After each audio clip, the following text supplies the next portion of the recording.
certainly makes it. Let's not overstate. I mean, some people are fitter than others, and really, that's you can't fake that. But for sure, I mean, I really think you're from one race to another. Every person, sometimes you push better than one day than you do the next day. So let's meet some of the favorites, Alex and Corey. Runners to look out for in this particular race as they're under starters' orders and just about ready to go. She was fourth at the OFSA Novice Cross Country Championships just a few weeks ago. Sophia Bowe from the Toronto West Athletics Club.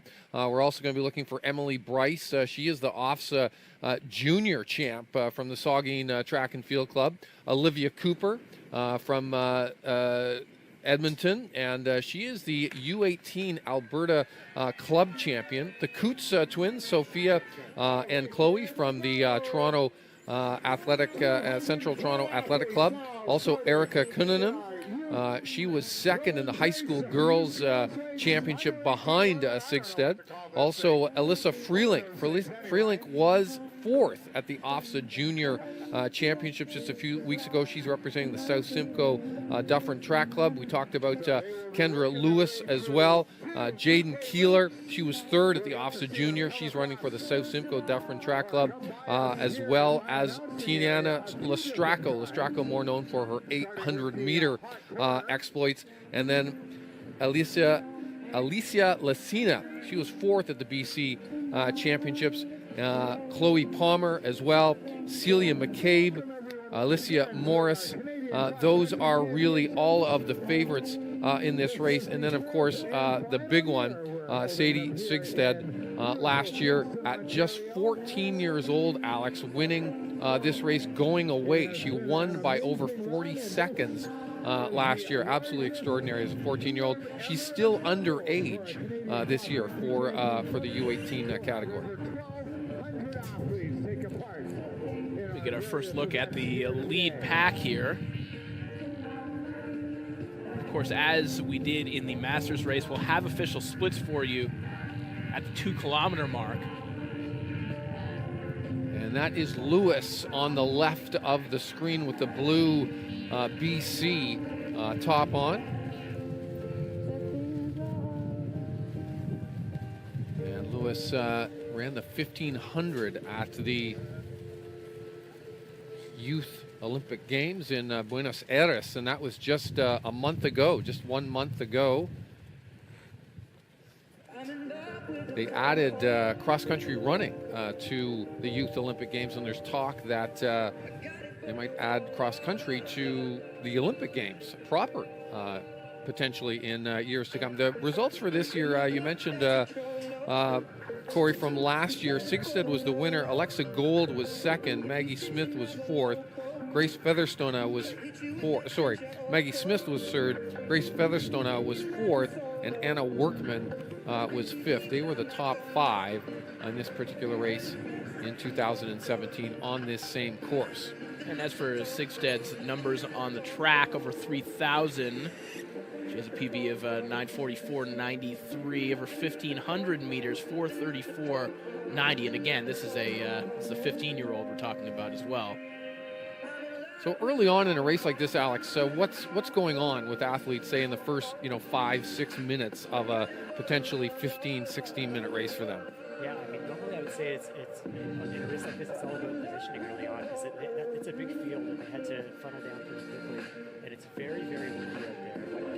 And since the course goes back and forth with a lot of hairpins, you're going in and out of headwinds and tailwinds, and so it's interesting to see that it's spreading out so much early, because I was expecting that there would be a lead pack that would coalesce with everyone trying to dodge the wind or tuck in the time that the course turns back into the wind. And as you had mentioned, the layout of the course is such that you're running on the one way into the wind and then essentially turning around and coming back in a tailwind all the way back. You just experienced that. Was it more or less lining up like that? Yeah, and it's really noticeable. I mean, you always notice the wind in a race, but this is very windy and it's going back and forth. So it is Kendra Lewis and Sadie Sigstead out front. And Alex, in a cross-country race like this, given that the terrain and the elements can change mid-race, does that kind of eliminate a lot of that pre-race preparation that you would normally do, because it's difficult to go in with a firm plan the way you would if you're just running around an oval? Well, in a sense, maybe it makes planning all the more important, because you have to have gone through a whole bunch of different scenarios. You have to understand what's going to happen if it goes out slow or fast, or if it gets muddy. That's one of the big questions as the day goes on today. Is right now the ground is very hard, and there's some really icy patches on the hills. Will those turn into mud? Do you have to change your pins? You have to be ready for all these scenarios. Whereas a track, you kind of know exactly how the race is going to progress, at least from a condition standpoint. So again, we've got Lewis and Sigsted there. They've broken away. Sigsted just sitting in behind Lewis. Not a bad strategy, Alex, with the wind, at least going into the wind. Yeah, I mean, I agree. If they're two equally matched athletes, I think the smarter one is sitting back on this course. But you never know if the leader's feeling good, then trying to break them early, because it's very demoralizing once a gap opens up to try and close it in the wind like we're having today. Now they're just coming up to probably the trickiest turn on the whole course. This is this right-hand turn around that rock right there. It's an off-camber turn. Very slippy on a downhill slope at the same time, but both the leaders there, Lewis and Svigstad, managing that fairly easily. This is a bit of a downhill run here, Alex, and they've got about 400 meters from this point to the finish. They are on the lap here, the U18 girls. They're coming up to the 2 kilometer mark, and will get you a split time as they come through that 2K mark. It's a bit of an uphill from where they are right now, back up to the finish proper, and then the lap time at 2K. There's Lake Ontario in the background. The wind seems to have subsided slightly, just a little bit. There is Sigsted and Lewis now running shoulder to shoulder, the two big favorites in this race. This is where they turn right and start to head up the hill now towards the finish. And it'll be interesting to see who looks more comfortable on the uphill, because that could be the decision maker in the race on the second lap. It'll be going up this hill and then turning for the finish. One thing I always look for when they're going up the hills is the turnover, and you can see both of those outstanding runners. There was really no change in the turnover. They just went right into the hill and kept the legs churning. Yeah, they both look good. There's nothing to choose from them right now. So here they are coming up to the 2K mark. We will get the split as they go across the mats.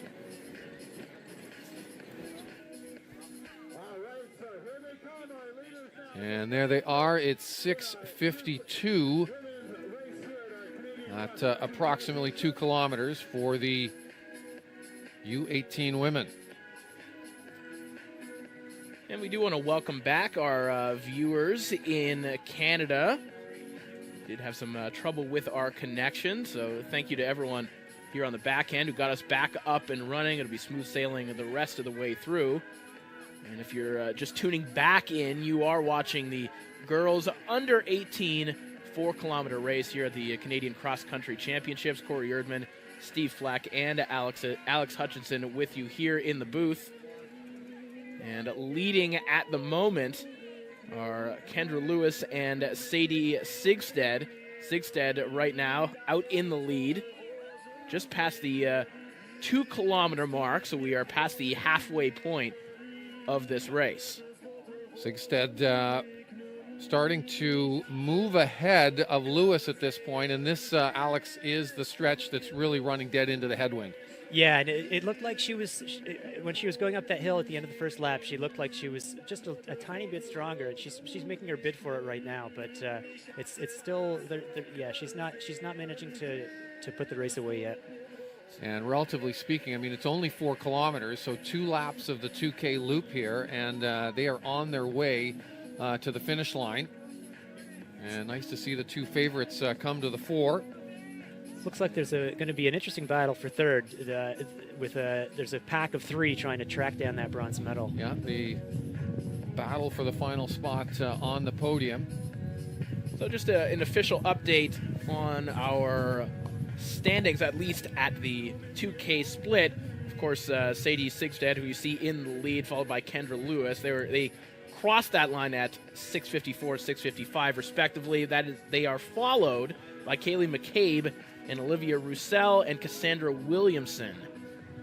So that is your top 5 at the moment. McCabe from the Vancouver Olympic Club. She was third at the BC Club Championships en route here to ACXC.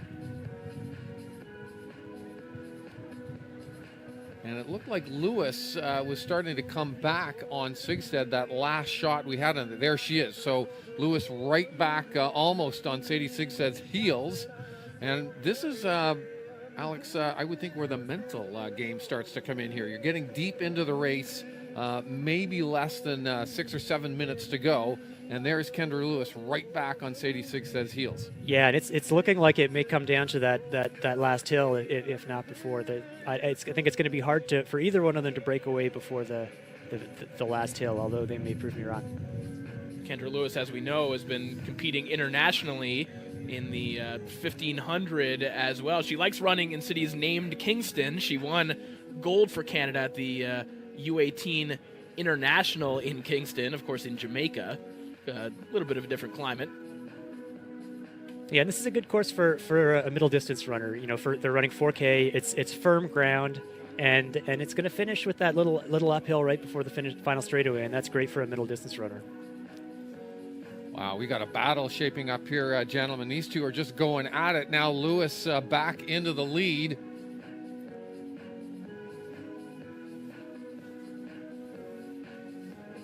It's not over. We were thinking that Sigstead was going to run away with this, but Kendra Lewis had other plans for today.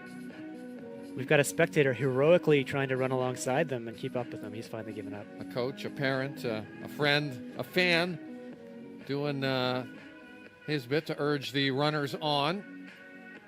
So this is the part where they come right back into the crowds. And as you can see, the course lined 2-3 people deep at this point. And they loop right around. They can see the finish. The finish is just over off to their right. Now they're going to run essentially out for about 400 or 500 meters and then loop back in towards the finish line. They've probably got about 800 meters of running to go from this point. And you can see the battle going on here. Lewis clearly wants to create some distance but doesn't want to get out too far, and Sigstead is determined to just stay right on her shoulder everywhere she goes. Well, this, Corey, is the stretch into the wind, so you don't want to be spending too much time in the lead, and Alex, it would probably be a good and a wise move to maybe just tuck in behind for a moment here to catch a bit. Yeah, I think at this point it's probably too late to make a gap, so you've got to be thinking about how you're going to finish. And that the downhill that immediately precedes the uphill will be an interesting thing to watch too, because running downhill is a bit of a skill, and sometimes you can lose ground without even realizing it if you're not focused. And the tempo, I'm just watching the turnover of the legs there as they went up that little roller there. It's starting to slow down a little bit, particularly with Lewis. Yeah, Lewis really leaning into those hills right now, but this is the rock turn, the off-camber, almost 180-degree turn. And it's about 400 meters from here to the finish line, so this is pretty definitive. It's all in from this point to the finish line.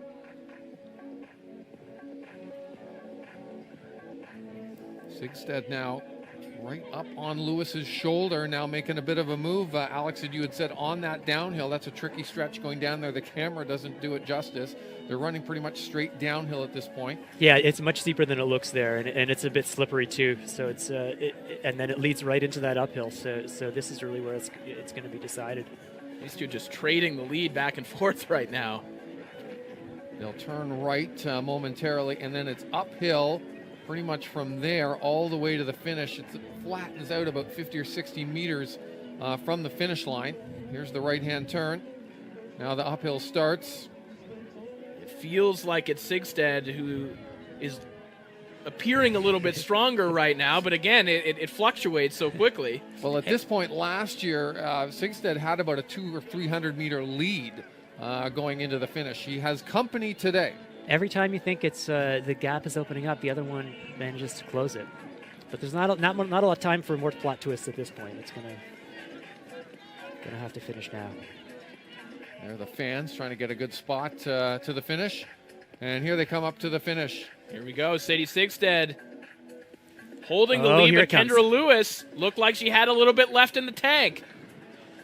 This will be a race to the finish, and it is Kendra Lewis overtaking Sadie Sigstead, and she will not give that up. Kendra Lewis from the Vancouver Olympic Club is your girls U18 champion.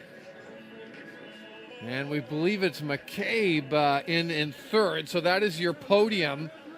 Lewis, Sigstead, and McCabe. Sigstead just gave it her all. She's down on the ground at the finish line, just eclipsed at the line by Lewis. What a battle those two had over pretty much the whole race. Just back and forth they went. Wow.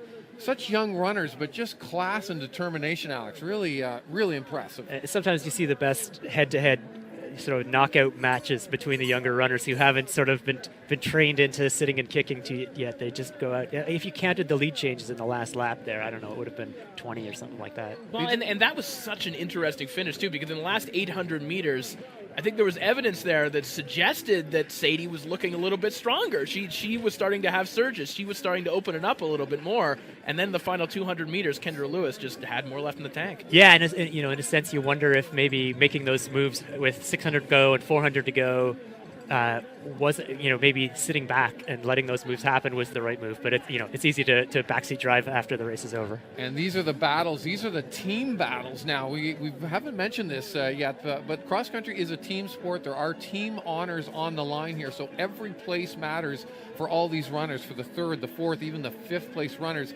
coming in from their respective clubs and teams, battling it in over the line to get the lowest score for the team. So you'll see just manic sprints down this final 50 to 60 meter shoot to the finish line. Look at them just pouring in here across the line. You can see that if you lose 5 seconds, you might lose 10 spots in this race. It's really a huge density, and that makes these sprints very important. Very impressive. These youth races have our two biggest fields, 210 for the youth girls, and then the youth boys race coming up, there's 250 runners that are going to be taking the line. So great to see the thrive.